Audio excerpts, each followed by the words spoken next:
We first must ask ourselves, am I using another person's words?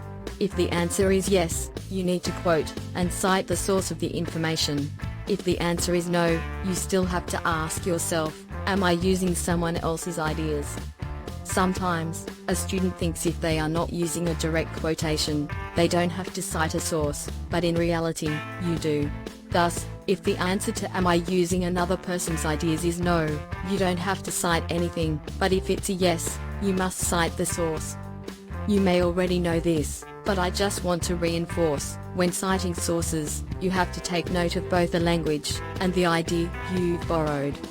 Therefore, if you're borrowing a language, you need to quote the language inside the source, or if you're just borrowing an idea, you don't have to quote at all, but you must still cite the source of that idea.